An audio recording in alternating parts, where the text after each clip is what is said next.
gentlemen, boys and girls, organics of all ages. I'm Double R, and we're going to have a short little discussion here about Terminator Dark Fate and the killing of John Connor.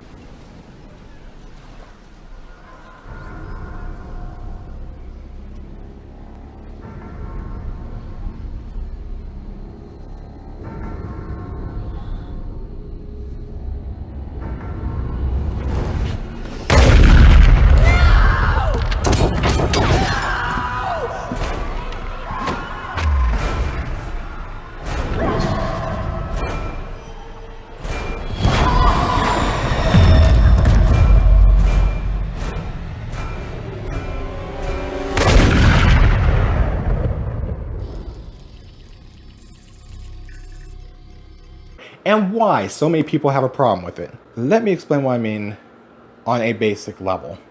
Because a lot of people are going to try to explain it in such big, grandiose ways and such technical lore and yada yada and blah blah blah, yakety schmackety, whatever. And then people are going to argue it on the same points. Oh, the Terminator lore, this, that, and the other. No. We're going to break this down with two scenes. Scene number one, we'll put up in this corner here. Just a corner. Scene number one. That can't be. Why not? A sentinel for every man, woman, and child in Zion. That sounds exactly like the thinking of a machine to me.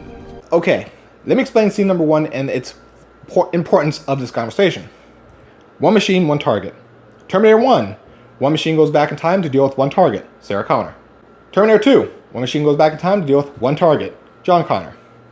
Terminator 3, one machine goes back in time to deal with one target, the wife of John Connor. All three of these, the machines get more advanced, of course, naturally. Sure.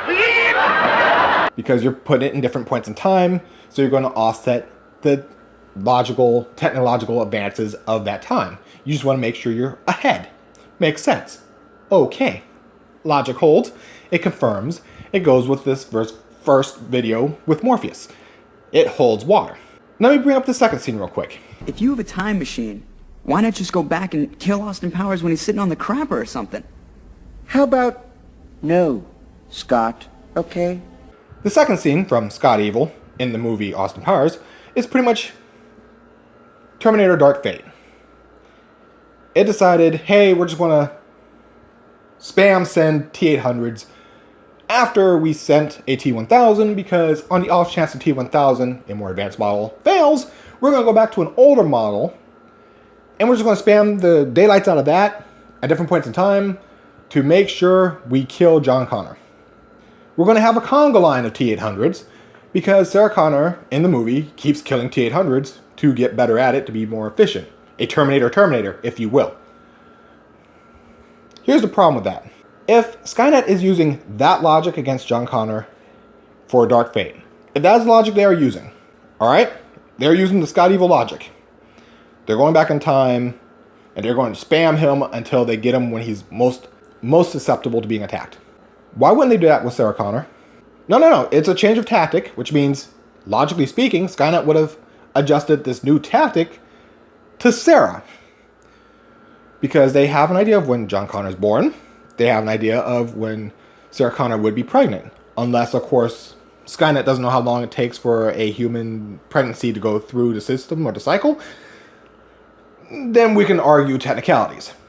Which would make no damn sense for a Terminator to not know how long it takes for a human pregnancy. It makes no sense. You'd want to take out a human when it's most susceptible in terms of Terminator. And of course, the most susceptible time will be around giving birth. Or like an Ice Age.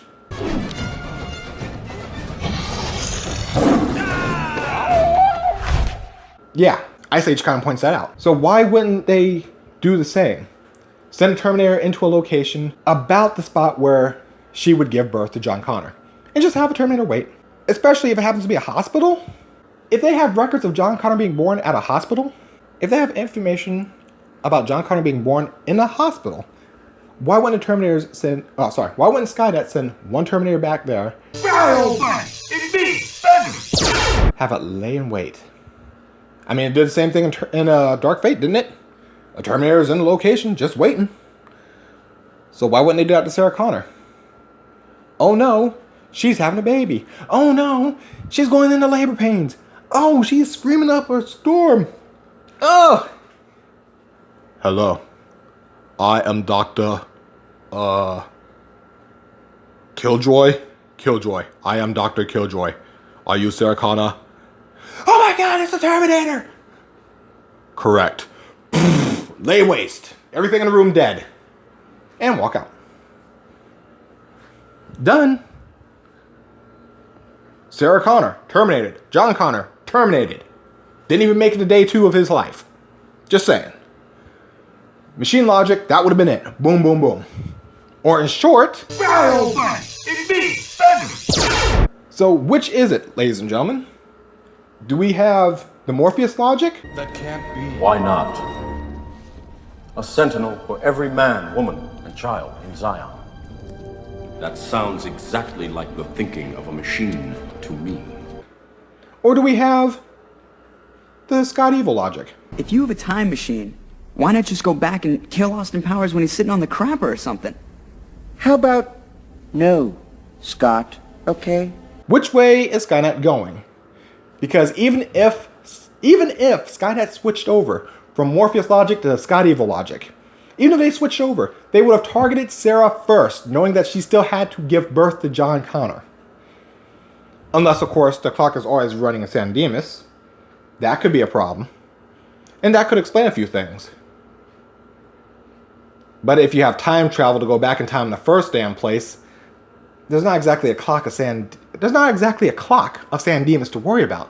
Now is there? You would just keep setting it back to that point. You would literally rapid fire that same spot. Curiouser and curiouser on how this could cause a problem, isn't it? Because obviously they're still sending stuff back in time to deal with John Connor. And after Skynet gets dealt with, there's still additional Terminators that pops up.